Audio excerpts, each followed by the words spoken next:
Sabrina's 70s comic, issue 24.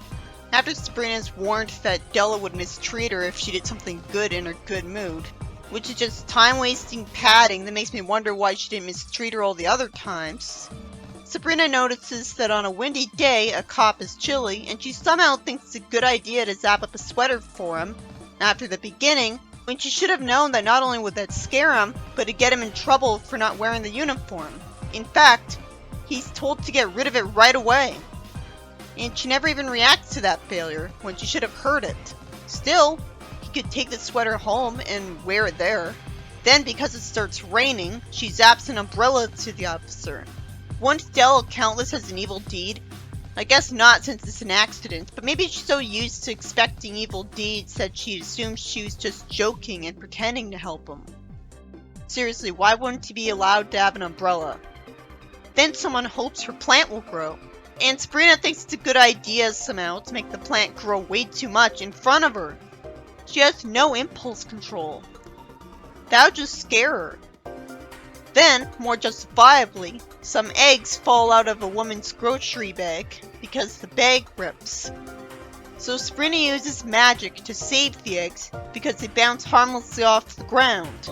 But sadly, even that has to backfire because she interprets this to mean that the eggs are too old, and she throws them at the person who called them fresh.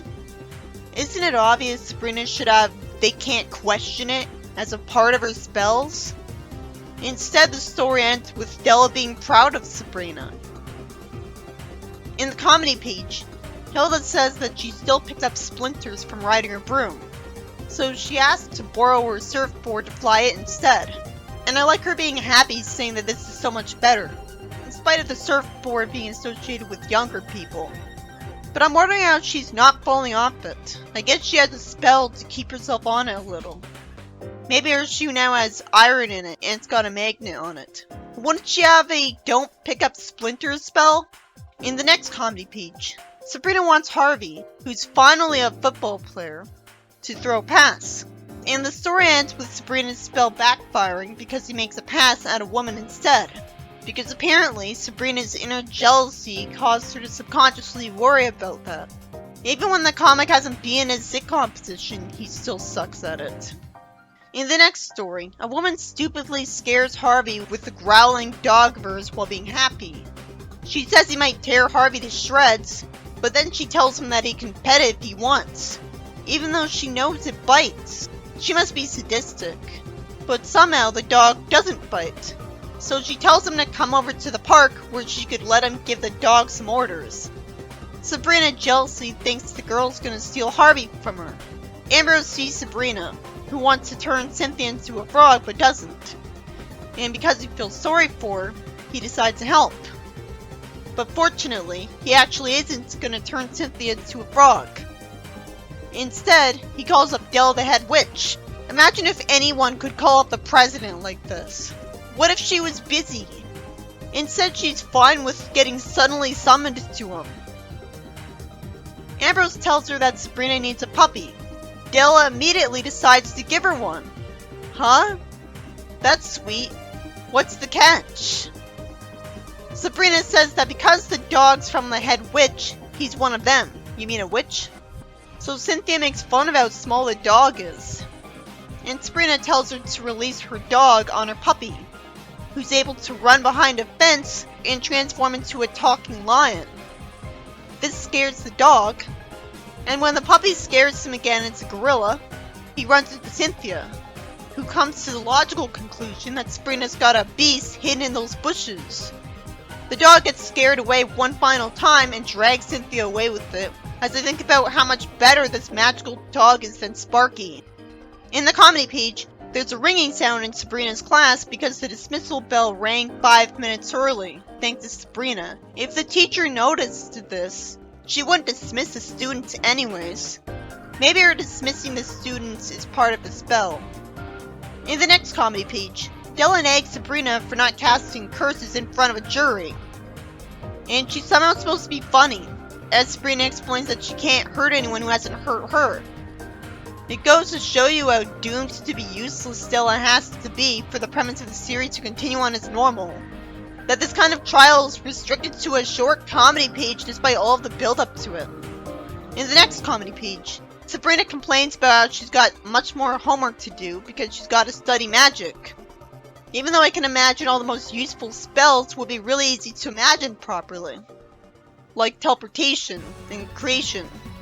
And so all of those magic books would be superfluous, not mandatory.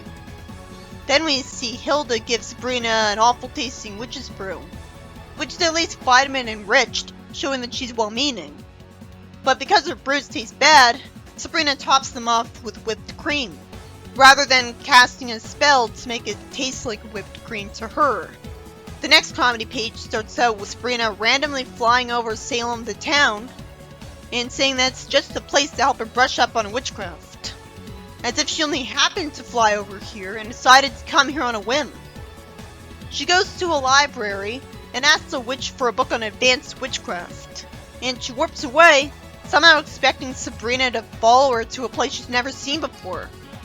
Sabrina lampshades her stupidity, and that's not really a joke, it's just pointing out bad writing.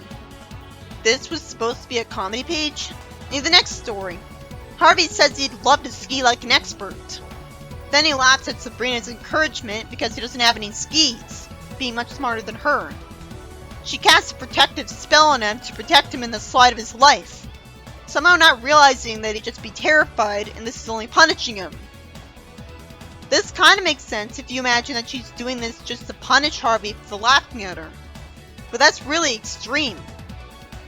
It's nice that people are impressed by Harvey. It kinda tries to make up for cruelty because something good came out of it. But of course, this just makes them think that he's better than he is. Sabrina plans to go and let him have his moment alone, so I can already assume something bad's gonna happen to him. If she had a brain in her head, she'd know this is gonna backfire. A woman kisses his cheek and he's fine with it, and because he's asked to do that stunt again for the camera, because I guess he didn't have batteries in the camera the first time, he ends up in the ambulance. The first story is a frustrating one, where every attempt Sabrina makes to help people with magic backfires. And she's oblivious to it the whole time despite having ears. She should have known better than to have the spells not rewrite their memories so that they won't question what happened. She wouldn't have given someone a uniform a sweater. The second story is about a woman luring Harvey away from Sabrina with the dog, which miraculously doesn't bite him just so this plot can happen when that was foreshadowed right away. So Ambrose summons Della to give her a puppy, instead of just making or summoning a puppy with magic himself.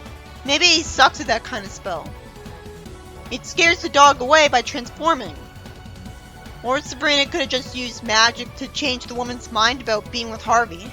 That wouldn't be as interesting though. The final story seems to just be an excuse to have some unique visual humor where Harvey skis without actual skis. I can only assume Sabrina was trying to freak him out on purpose to punish him for laughing at her when she thought he could ski without any skis. Somehow. Shouldn't she have immediately known she had to get Harvey out of there before he'd get himself hurt trying to ski again? She's just too stupid in this comic. She was smarter in the 90s comic.